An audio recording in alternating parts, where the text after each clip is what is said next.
What do you think of my Captain America shirt?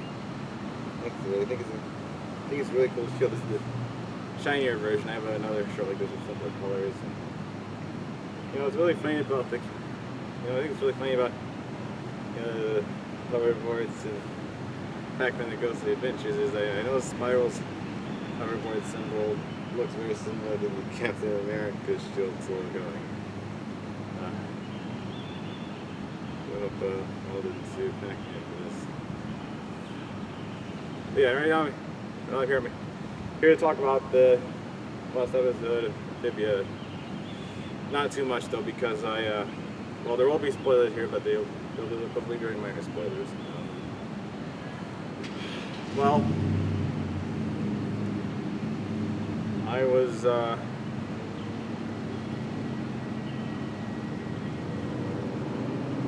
well,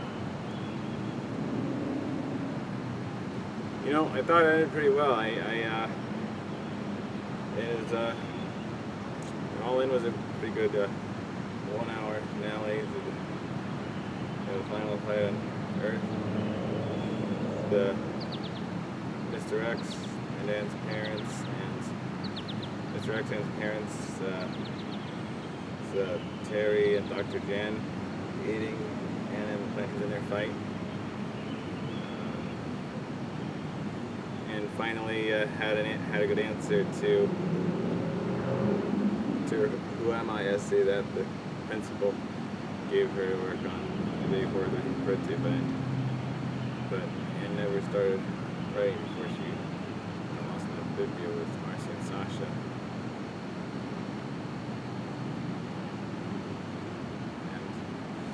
And it was really nice to see that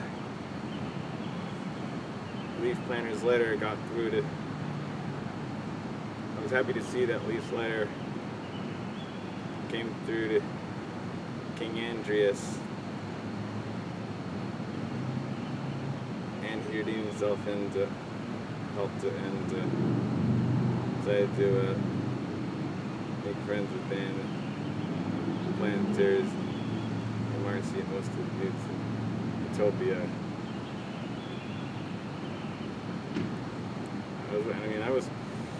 Ever since the end of season 2, I was worried about the possibility that King Andreas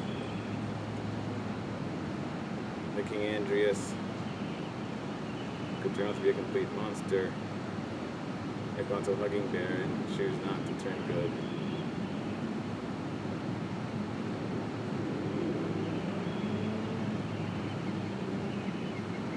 The true villain was his father, which they wouldn't love him for. Core.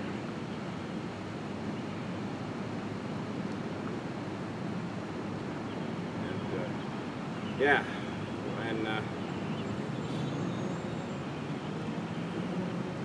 it was amusing to see the Planners do their nature dance again.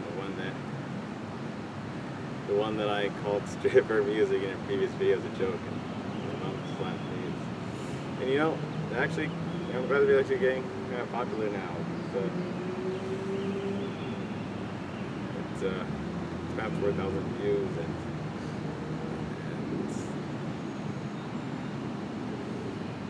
I'm glad that I was right about that a lot of people would watch a YouTube video about, that a lot of people in 2022 would watch a YouTube video combining the stripper music joke from Turning Red with the reference to the direct reference to Will Smith slapping Chris Rock at the Oscars. Amphibia, Turning Red, thanks for all the views.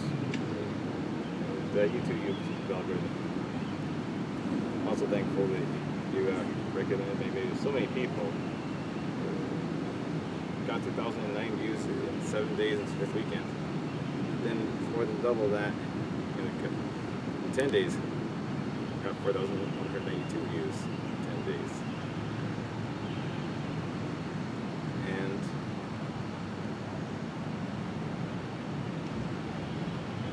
And as for the hardest thing, it didn't really feel right to me that this was a half hour after All In was a full hour. you know, Charlene, you did a fine job of voicing that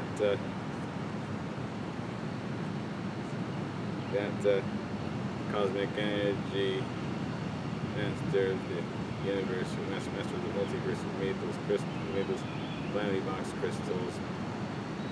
You know, it's just, you know, I did it really good giving it the voice of a little child, which I know Charlene does well with, because he voiced Chloe Park and Weaver Bears pretty well. He voiced Chloe Park and Weaver Bears just as well, but I'm actually kind of disappointed that it wasn't Kristen Lee, especially since the names alignment. Kristen Lee did such a great job with bubbles. Yeah, I was disappointed that there were, you know, I was actually disappointed that there was no, I was kind of disappointed that there was no confrontation or face-off between Dr. Jan and King Andreas, but, you know, I'll be fine. I was just happy to see and hear both of them in different parts of the same episode, actually.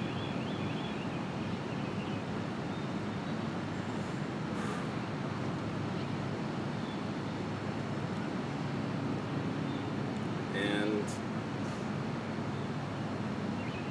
when Anne, Sasha, and Marcy finally got back home, really hoping I could see Marcy's family. Sure most of us were, after we only got to hear one sentence from each of her parents at the beginning of True Colors.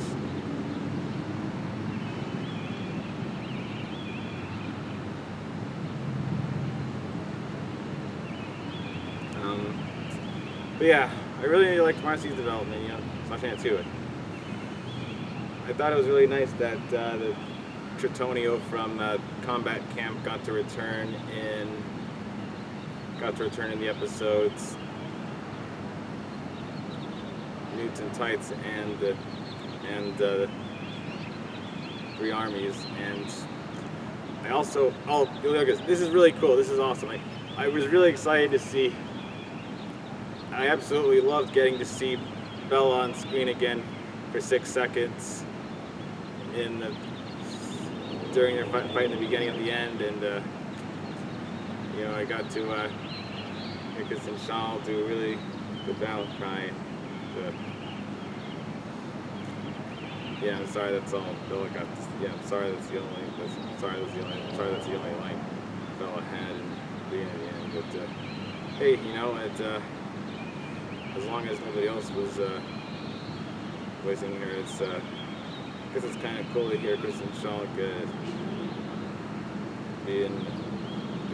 having an uncredited additional voice part.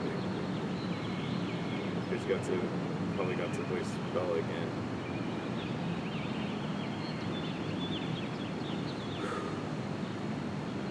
Reminds me of the time when Alex Hirsch brought back Mr. Pons and Frog Zeus as some of the characters who are some of the Amphibia characters who are warning us about the 3-week delay of True Colors with the intense final scenes. You know, so they still limited themselves. We also got to hear from Maddie Flower, Felicia Sundew, General Yunnan, Captain Grime, and Hoppedine Planter.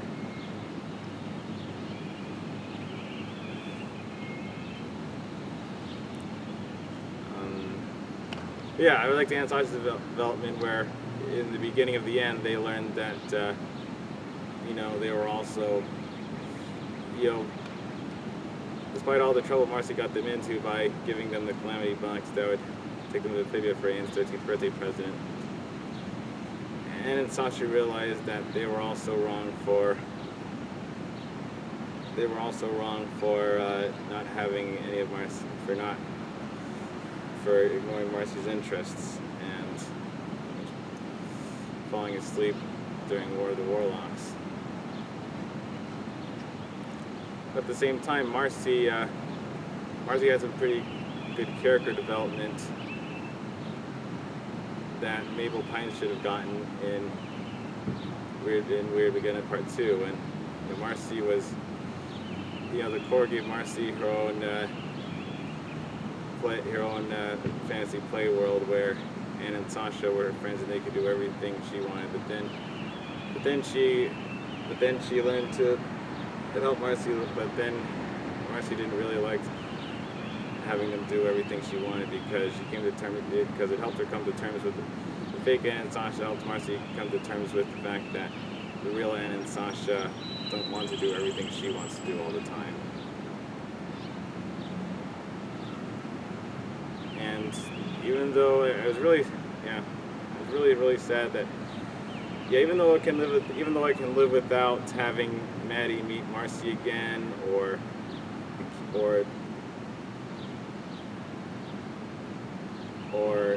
King Andreas and Dr. Gan having a big face off and Dr. Gan trying to help Anne fight Andreas. I could live with, even though I could live with those two things, I'm still very disappointed that, and I can also even live without having Macaulay Culkin, which anybody wants to really just because of go away, just because his wife Brenda song with his Anne Pearson, but some things, the hardest thing. I don't think it doesn't feel right to me that the hardest thing is half an hour shorter than All In, and it really shows because when Anne, Sasha, and Marcy return to Earth, we don't really get to see or hear from Marcy's parents again. All we know after the 10-year time jump, once we see how the planters and the rest of Amphibia grown up without Anne Pearson.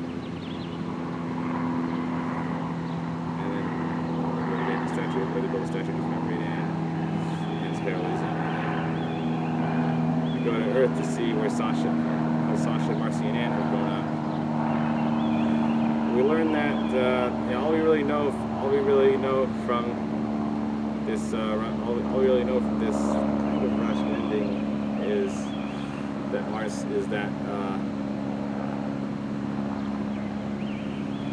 Marcy's parents ultimately stuck with their decision to move out of state, and Marcy also complied, even though I'm sure she might have been sad about leaving Anne and Sasha when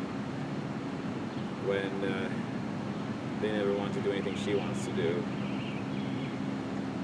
Anne and Sasha grew up, different friend groups, but they still stay in touch as friends, and so did Marcy.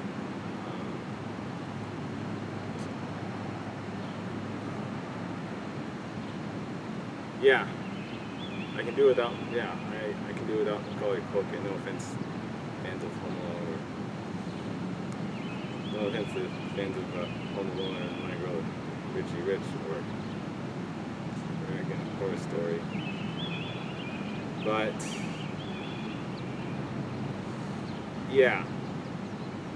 I'm really bummed out about the fact that Amphibia's the hardest thing was missing two very important things that it should have had.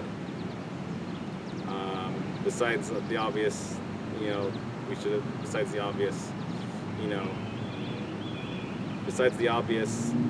missing scene of Marcy saying goodbye to Anne and Sasha before her family moves. We really think we should have gotten. The other two big things that the hardest thing are missing are having Kristen Lee play Marcy's sister, any character in theory for that matter. Giving Kristen Lee any parts after they already had Amanda Layton and Natalie Palamides. And all three of the main Gravity Falls characters, Alex Church, Christian Shaw, and Jason Ritter got to voice the character in one episode, so why do they only get two of the three main Powerpuff actors, Why would they get Amanda Layton and Natalie Palamides but no Kristen Lee? Seriously. And the other big thing that's missing from Amphibia's final episode is we didn't have another musical showdown like the first two seasons had in Fiddle Me This and Battle of the Bands. And no, I don't think the K-pop thing I don't think playing the K-pop music during Anne's Power Up really counts because nobody was actually singing or performing or making any music during that time. But hey, that means there's a whole bunch of loose ends open for I guess a spin-off or a continuation several years in the future. Matt Braley actually has said that he is considered, when he talked about how he viewed Amphibia on its own terms, and he actually said that he would, he actually did say that, he's left the door open for some, spin-offs or shorts or in the future, or reunion specials in the future, and if Walt Disney wants to have some new Amphibia content like that several years in the future, he'd be up for it, and I'm happy to hear that. And that's what I really think he should do, because Amphibia's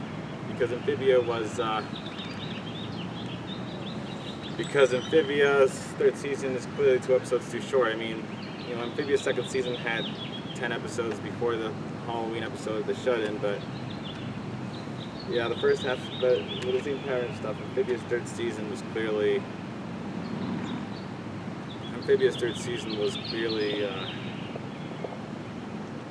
2 episodes too short in that regard, because there were only 8 episodes before the Christmas episode, Froggy Little Christmas.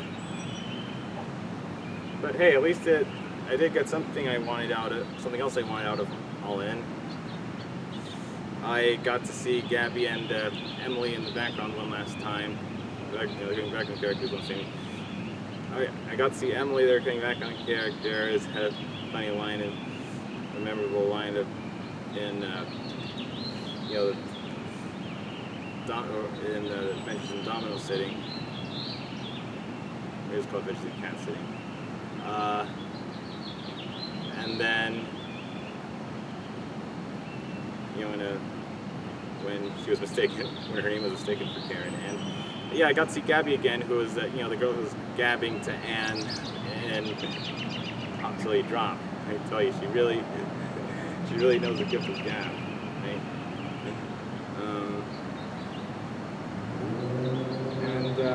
So let me say,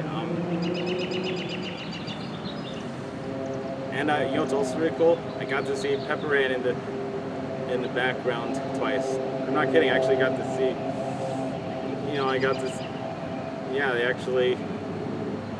Amphibia actually got. Amphibia actually got to have Pepper Ann Pearson, the same 5-fingered universe, and she got her, and except now she has. Except she's wearing bigger glasses here than I think she's wearing more glasses than Amphibia did. But yeah, it's really cool. I'm not the only one who recognized Pepper Ann in the background. I know somebody else was actually point out to me first before I noticed. Yeah, Pepper Ann. She's the girl with big red curly hair and purple shirt and yellow and green skirt, orange and green, yellow and green skirt. And she had a really cool theme song too. And yeah, and that reminds me, Pepper Ann is actually, it's a really good show from the 1990s, just like Rugrats, Gargoyles, and Cyber 6.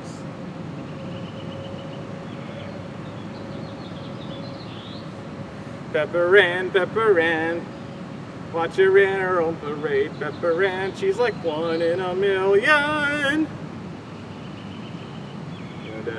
And Kathleen Wilhoite, real acting legend. She's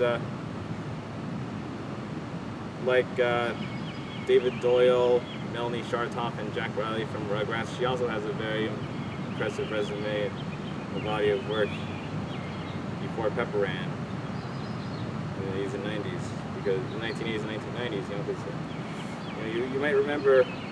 You might remember Kathleen Wilhoite from. You might remember Kathleen Wilhoite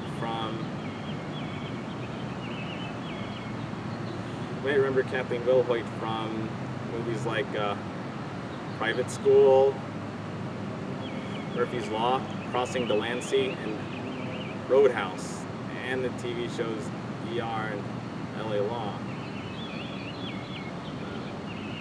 She doesn't do a lot of voice acting actually, but she does have a much more recent animated television role in Summer Camp Island.